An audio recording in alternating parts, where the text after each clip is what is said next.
Hoosier congressman who served during the Carter years, former Democratic Congressman Lee Hamilton, shares his memories of the 39th president with News 8 government reporter Garrett Bergquist to talk about Carter's legacy.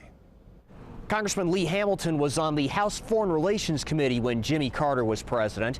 As such, he had a front row seat to some very profound changes in American foreign policy. And I think on one of his trips to Washington in 1976 was the first time I met him. Lee Hamilton had represented southeastern Indiana in Congress for 12 years when Jimmy Carter was elected president. Carter was a very successful candidate. He captured the mood of the country. Now a professor at IU's Hamilton Lugar School, at the time, Hamilton chaired the House Subcommittee on Europe and the Middle East. Most of his experience working with the 39th president revolved around those issues rather than legislation. I enjoyed working with him because I like to see a well-prepared president, and he certainly was that. Carter was always well-prepared. I don't think I ever saw him go into a meeting when he had not mastered the brief. And I think he had, because of his own skills, I guess, a lack of patience, if you would, with other people. The Middle East would come to define Carter's presidency. Hamilton's service overlapped Carter's work on the Camp David Accords between Egypt and Israel.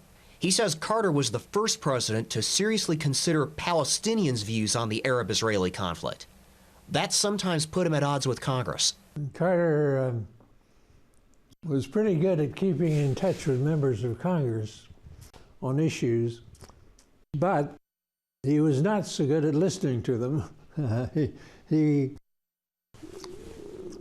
Carter's high intelligence drove him to look for a solution to a problem, and he was good at that.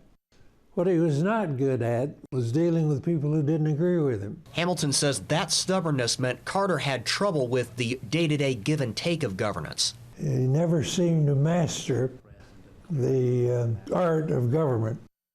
Now, we ought to say that it was a very difficult time.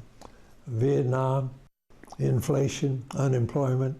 Hamilton would serve in Congress until 1999, but by 1981, Carter was gone. Hamilton says Carter's post-presidency will be his true legacy. He was clearly one of our most successful ex-presidents.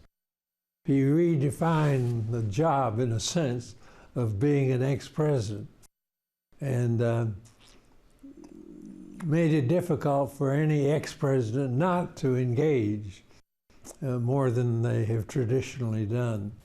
As for the presidency itself, Hamilton says Carter was the first to prioritize environmental and energy issues, and he made a big change to our foreign policy.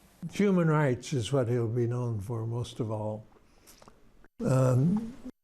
He made human rights a major plank in American foreign policy. That's not going to change. And Jimmy Carter deserves credit for that. Carter was the last surviving member of a string of presidents, from Harry Truman to the first President Bush, who all served in the armed forces. Hamilton said, unlike many political candidates, Carter never leaned on his military experience during a campaign. In Bloomington, I'm Garrett Bergquist for WISH TV, wishtv.com, and like us on Facebook.